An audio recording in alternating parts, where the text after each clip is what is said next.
Welcome back to CBS Sports HQ. Our triple header in college basketball underway on CBS, and what a way to get things started. When the clock strikes and it's March, things just ramp up for UConn basketball. Am I right? They get the job done today against a Providence team who did put up a little bit of a fight early on, but it was the Huskies who came out on top 75-63 is your final score from Providence. Take a look at that stat line for Terrace Reed. 24 points, 18 rebounds, 6 blocks on the day. For more on this, let's go ahead and welcome you inside our CBS Sports HQ studios. I'm Jordan Giorgio alongside our own. It's John Henson. John, great to see you.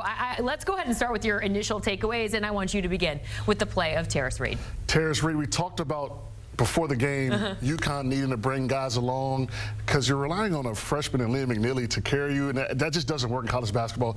Terrace Reed decided today he's going to be the guy, and also defending. They defended well, held Providence to 40% shooting, and that bodes well for them, especially coming into March. They need to start getting some momentum going. You know, coming in, they're going to be probably an 8-9 seed, which they're going to draw a #1 seed pretty early. Yeah, and it's interesting because actually right before we went on air, John said, you know, they will draw that 1 seed if they remain in this 9 seed spot. And you do not want to be that team. You do not want to be that team that plays UConn. What advice would you give that team who draws this matchup? I was a #1 seed. My last year's at Carolina, we drew the 8-9. That was our toughest game by far for the tournament, even though we lost to Kansas, but that was our toughest game. So Duke, Auburn, Alabama, or Houston's probably going to draw a team like UConn. So that could be a tricky kind of game to get them to the, you know, final 32. Why is it? Why is it the hardest game? If you're obviously the top dog, you're the most competitive. Why is it hard? Take us inside the mind of a player. Because it's usually an underachieving team that maybe is struggling out the gates and kind of finish strong. So UConn is that team. They're not ranked, but they've won some very good quad 1 games. They're a really good team when they're all playing and clicking on all cylinders. So yeah, it's going to be, UConn's a tough team, a team to watch, an upset team, even though I wouldn't necessarily call it 2-time defending national champs, upset minded. Yeah, well, you know, it's going to be a difficult matchup regardless, whoever UConn draws in the tournament. I know in this game in particular, you are really watching closely the defensive play of UConn as they rank currently just outside the top 100. Were you pleased with their defensive performance today? Was very pleased. Okay.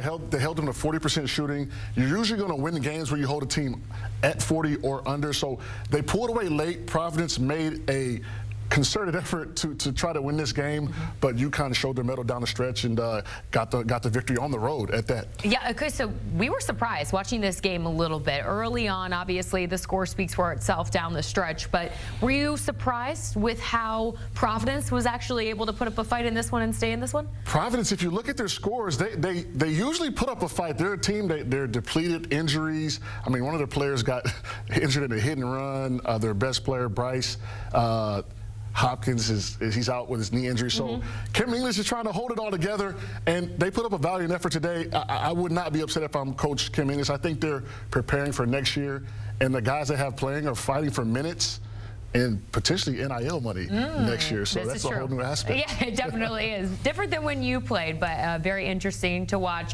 Your final score from Providence, the UConn Huskies come out on top 75-63. As you take a look at the comparison here between both teams, what really stands out to you as you kind of look at both of these comparisons, John? You're looking at the rebounds and also three-point percentage. UConn shooting at 45% from 354 from the floor. That is a recipe to win a game, 75-63. So it was a great guy by UConn. They've got work to do, though. Most definitely. Well, for more on this game, let's go ahead and welcome in our own Steve Lappas, who had a front row seat to this one in Providence. Steve, it is so great to see you. Let's start with your initial takeaways.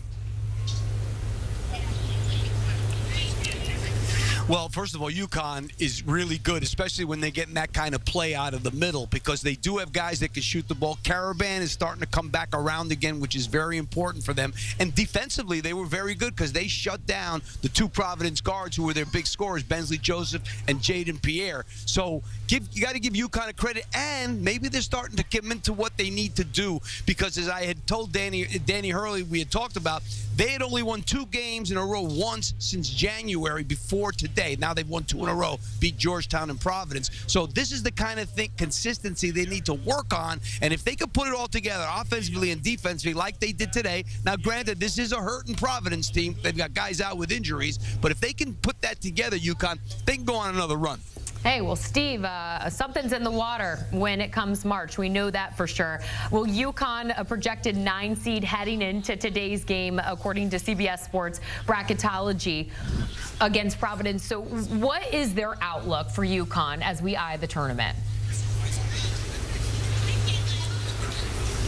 I think the big thing is going to be how well are they going to defend. They are an elite offensive team. They're top 15 in the nation in terms of half-court offense, so they can score. And if Caravan comes around, that's going to make it even better. It's what they do defensively. Their defense isn't nearly as good as it was last year because they had Donovan Clingan, who was an unbelievable rim protector. So that's going to be the key for them. Can they play consistent defense and not turn the ball over? They didn't turn it over tonight. They've been hurt by turnovers during the season. So lack of turnovers and playing that great defense, and then they've got a chance. And lastly here, I've got to ask you about the play of Terrace Reed today. 24 points, 18 boards, 6 blocks, career high for him. You saw it firsthand.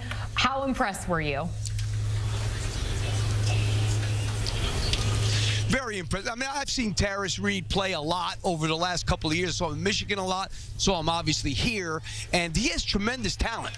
The question for Terrace is he going to bring it all the time? When he brings it, this is what he can do.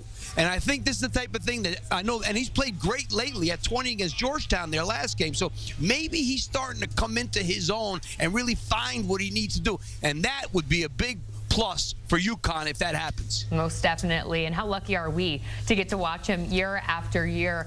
Thanks so much. Steve Lappas joining us here after the final for UConn as they defeat Providence. Taking a look here at Terrace Reed and where he ranks among players who have had 20 or more points, 18 or more rebounds, 6 or more blocks in a game in the last 20 years. That is a list to be a part of, John. That is great capital.